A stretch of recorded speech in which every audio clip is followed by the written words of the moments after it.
Ilang oras na lang, Noche Buena na. Pero bago yan, marami pa rin ang humabol para mamili ng mga panghanda. Mayroon akong fruit salad at saka macaroni at saka kaldereta. Kahit naman hindi naman kami mayaman sa buhay, basta sama-sama mayroon at mayroon talaga. Hindi pwedeng wala.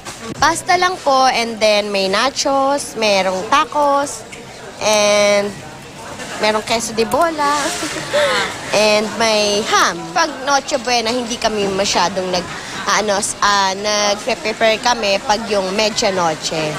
Pagtitiyak ng Philippine Amalgamated Supermarket Association, sapat ang supply ng Noche Buena items, kaya stable ang presyo nito. Naghahabol lahat ng mga suppliers ng end of the year targets, right?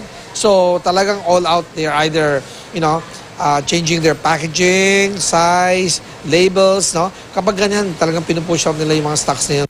Mas pinadali naman ng Welcome Supermart ang pamimili matapos nilang pagsama-samahin sa isang lugar ang mga tradisyonal na handa sa Noche Buena. Dinarayo rin ang mga produktong mas madaling bilhin sa palengke, gaya ng buko na karaniwang sahog ng salad. Yun nga lang ang presyo ng kada piraso, 40 pesos. Napilitan na kaming bumuang 40, dapat 35 lang. Ay ang problema, ang buko hindi nairating dahil gawa ng ulan. Madulas, hindi makuha ang buko sa bundok. Mas konti ang deliver nila sa ngayon. Kaunti rin daw ang supply ng baka, kaya tumaas ng 10 piso kada kilo.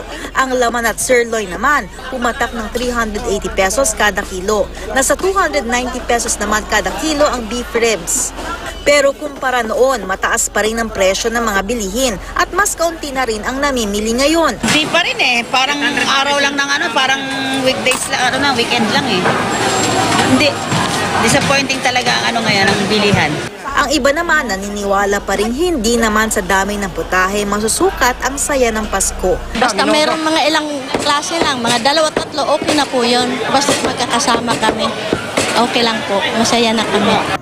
Sa Quiapo, hindi napigil ng ulan ang pagdagsa ng mga bibili ng ham. Ang mga tindahan kasi rito, nagbebenta ng tingi kung hindi kaya ng budget ang isang buong hamon. Mas makakamura dito, pwede kang bumili ng 1/4, kalahati. As usual, marami pa rin tao. Kaninang umaga, maraming tao kahit maulan. May nabibili rin ditong tingi-tinging queso de bola. Bakit 1/4? Dampera. Kasi sa bagong taon, bibili ulit. Baka may pera na. 1/2 na. 130. Galing to saan? Galing Holland. Holland.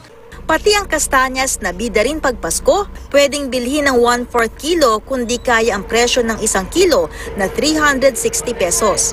Pwedeng 1/4, ma'am. Kung ano lang po yung kaya ng customer. Hile-hilera naman ang lechon sa gilid ng kalsada sa La Loma, Quezon City. Ang pinakamaliit na nasa 6 na kilo, nasa 5,000 ang presyo. Nasa 15,000 pataas naman ang malalaki na may bigat na 25 kilos pataas. Level up ika nga ang Noche Buena kapag may lechon. Kaya't kung malakihan ng salo-salo at kaya naman ng budget, hindi ito nawawala sa hapagkainan ng mga Pinoy. Gaya ng Pamilya Santos ng Marikina, nakasabay ng Noche Buena ang taunang reunion. Saganang dating ng Pasko. Kapag may lechon. Lechon din ang napiling kontribusyon ni 30 sa kanilang medianoche kaya nagpareserba na siya ngayon pa lang. Festive yung holidays nyo kapag may lechon. Kung kulang ang budget at kaunti lang naman ang magasalo-salo, pwede rin namang kilo-kilo lang ang bilhin na nasa 800 pesos. Ang lechon vendor na si Mang Andoy, ngayong Desyembre lang daw nakakabawi sa dami ng orders. Yung taon-taon yan, pagdating lang ng December, doon ka lang babawi talaga. Pahaba na ng pesit. Lay Alves, GMA News.